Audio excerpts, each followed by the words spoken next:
So hello বন্ধুরা, তোমরা সবাই কেমন আছো? আশা করছি ভালো আছো। সীমা অ্যান্ড রোহিত চ্যানেলে তোমাদেরকে স্বাগত। তো আজকে চলে গিয়েছিলাম আমরা যশোরের গদখালিতে। তো দেখতে পাচ্ছ প্রথমে আমরা চলে এসেছি পার্কটির সামনে। তো সেখান থেকে আমার বরমশাই টিকিট কেটে নিচ্ছিল, সম্ভবত 20 থেকে 25 টাকা ছিল টিকিটের মূল্য। তো আমরা 2টা টিকিট কেটে নিয়েছিলাম। তো এখানে প্রথমবার আসা আমাদের। তো চলো দেখা যাক ভিতরে কি কি আছে। তো এরপরে টিকিট দুটো নিয়ে আমরা ভিতরে ঢুকে গেলাম। তারপরে দেখলাম আশেপাশে অনেক মানুষ ছিল। এটা ছিল শীতের শেষের দিকে প্রায়। তারপরেও ফুলগুলো অনেক সুন্দর ছিল। সো আস্তে আস্তে এভাবে আমরা ভিতরে চলে যাই। তো আমাদের সাথেই থাকো। আমরা দেখতে পাচ্ছ আমাদের আশেপাশে কত কাপল।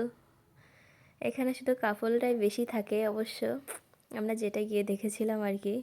তো জায়গাটা অনেক সুন্দর লাগছিল। আসলে সব ফুলগুলো ছিল টাটকা তাজা। এবার পাশে দেখতে পাচ্ছ তোমরা একটা পদ্ম ফুল এবং প্রজাপতি ছিল। আমার বর আমাকে সেগুলো দেখাচ্ছিল।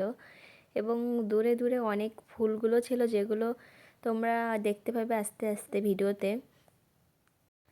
তো সামনেই তোমরা দেখতে পাচ্ছ ঝর্ণা আছে একটি।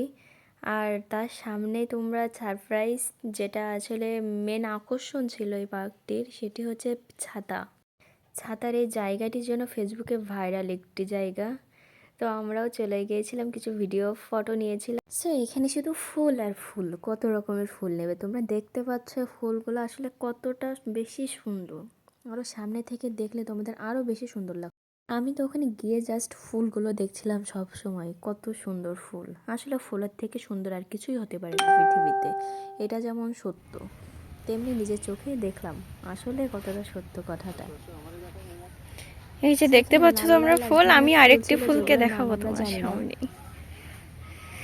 হোয়াটস আপ বিউটিফুল পিপল, কেমন আছো তোমরা সবাই? আই হোপ তোমরা সবাই ভালো আছো। তোমরা দেখতে পাচ্ছ চলে আসলাম আজকে আমরা ফুলের রাজ্যে, গদখালি ফুলের রাজ্যে। আসলে এখানের পরিবেশটা এত সুন্দর, এত মনোমুগ্ধকর, যেটা আসলে তোমাদের বলে বোঝাতে পারবো না। তোমরা দেখতেই পাচ্ছ চারিদিকে শুধু ফুল আর ফুল।